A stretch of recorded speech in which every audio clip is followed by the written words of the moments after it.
Olá, queridos, sejam bem-vindos ao canal Tempo do Reino e nós vamos trazer um conteúdo bíblico edificante, abençoador para a sua vida.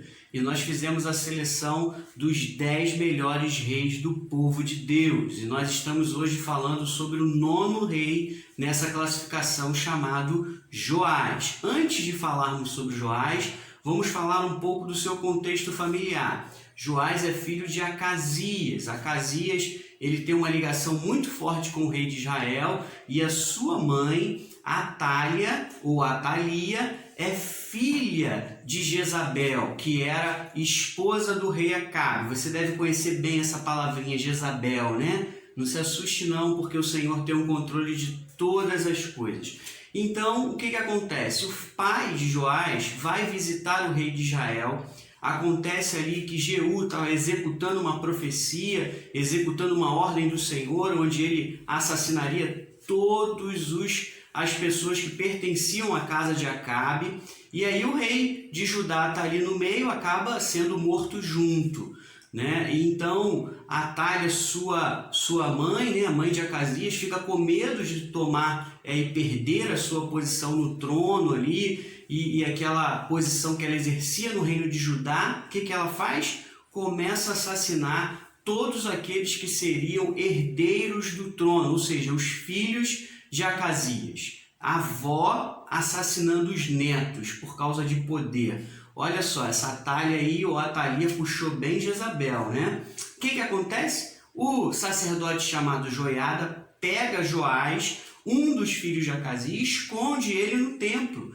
E ele fica escondido por 7 anos no templo. E nesse momento, Atália, ou Atalia, ela reina em Judá. Ela estabelece um templo idólatra, ela traz sacerdotes pagãos do povo de Israel para que pudesse oferecer sacrifícios dentro de Jerusalém. Então ela cria uma série de dificuldades nesse contexto do reino de Judá. Logo então, Joiada entende que é o momento de Joás reassumir o trono. E aos 7 anos de idade, Joiada prepara um momento em que Joás é apresentado ao povo de Judá e é declarado rei em Judá. O que Joás faz logo de imediato?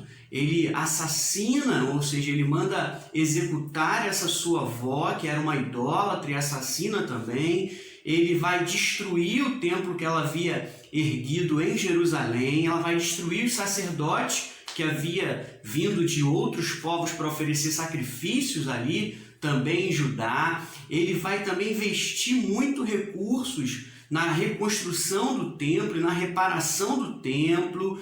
Ele vai oferecer muitas coisas boas enquanto Joiada está ao seu lado. Um fato muito interessante é que a administração do templo ela é conduzida por esse rei chamado Joás. Ele consegue estabelecer uma forma de recurso financeiro onde seria centralizado tudo em uma caixa e pagariam-se primeiro os trabalhadores do templo para depois sim comprarem objetos pertinentes ao templo do Senhor. Então ele consegue criar ali um ambiente de culto novamente, estabelecer o culto ao Senhor, estabelecer os sacerdotes ao Senhor diante das suas funções e obrigações. Mas o que acontece?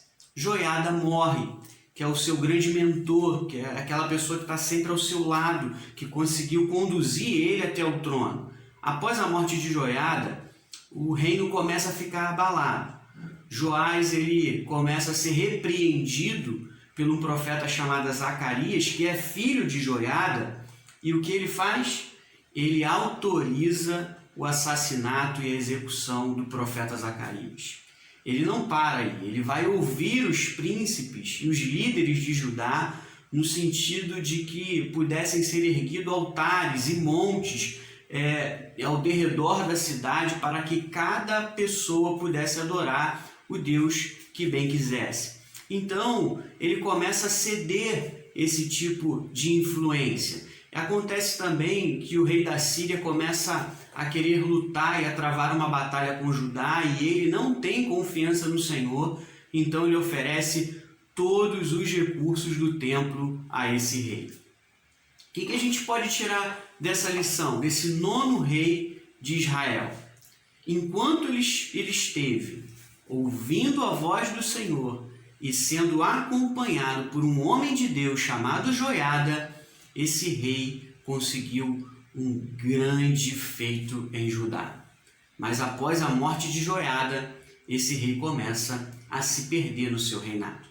Há uma conspiração que acabam assassinando Joás para que ele pudesse pagar pelos erros que ele fez, principalmente pela morte do profeta Zacarias. É interessante a gente trazer isso para a nossa vida nos dias de hoje, porque nós sofremos influências. E a minha pergunta é: qual tipo de influência você tem sofrido? Quem está te acompanhando? Quem está ao seu lado? Quem te aconselha? Quem te orienta? Se for um homem de Deus, como era Joiada, eu tenho certeza que a sua vida vai seguir de uma forma equilibrada e estabilizada.